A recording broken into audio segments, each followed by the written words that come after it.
ఇక డీటెయిల్స్ లోకి వెళ్తే ఇన్పుట్ సబ్సిడీ నగదు రైతుల ఖాతాలో జమ అవుతున్నాయని, రైతులందరూ ఆనందాన్ని వెల్లబుచ్చుతున్నారని రైతు పక్షపాతి ముఖ్యమంత్రి జగన్మోహన్ రెడ్డి అని కాకినాడ సిట్టింగ్ ఎంపీ వైఎస్ఆర్సీపీ పిఠాపురం నియోజకవర్గ ఇన్ఛార్జ్ వంగగీత విశ్వనాథ్ పేర్కొన్నారు. గొల్లప్రోలు మండలం మల్లవరంలో వంగగీత విశ్వనాథ్ పర్యటించారు. ఈ సందర్భంగా విద్యా దీవెన, ఇన్పుట్ సబ్సిడీల నగదు ఖాతాల్లో పడటంతో ప్రజలు తమ ఆనందాన్ని వంగగీత విశ్వనాథ్తో పంచుకున్నారు.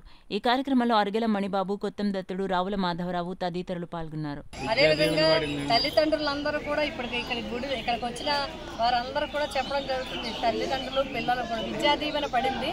మేమందరం చాలా సంతోషంగా ఉన్నాం.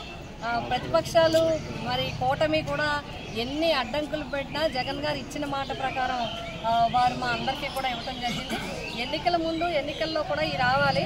అయినప్పటికీ కూడా ఎలక్షన్ కమిషన్ని ఒత్తిడి చేసి ఆపాలని చూస్తే హైకోర్టు కూడా జగన్ గారికి సమర్థించి ఎలక్షన్ అయిపోయిన వెంటనే మరి అందరికీ ఇచ్చేలాగా చెప్పడం, వెంటనే మాకు అందరికీ కూడా రాత్రి నుంచి ప్రతి ఒక్కరికి కూడా డబ్బులు పడుతున్నాయి. మేము చాలా సంతోషంగా ఉన్నాం.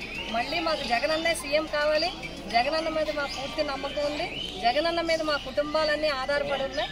మేమంతా ఆనందంగా ఉన్నాం. మా పిల్లలు విద్య కావాలన్నా, మా పిల్లలకి చదువులు ఎల్కేజీ నుంచి విదేశీ చదువులు కావాలన్నా, ప్రభుత్వ పాఠశాలలు బాగుండాలన్నా, అదేవిధంగా రైతాంగం ఎవరి దగ్గర చేయి చాచకుండా రైతు భరోసా కేంద్రాల్లో అందుతున్న సేవలు అందాలన్నా జగన్మోహన్ రెడ్డి గారే ముఖ్యమంత్రి కావాలని అందరూ కూడా కోరుకోవడం జరుగుతుంది.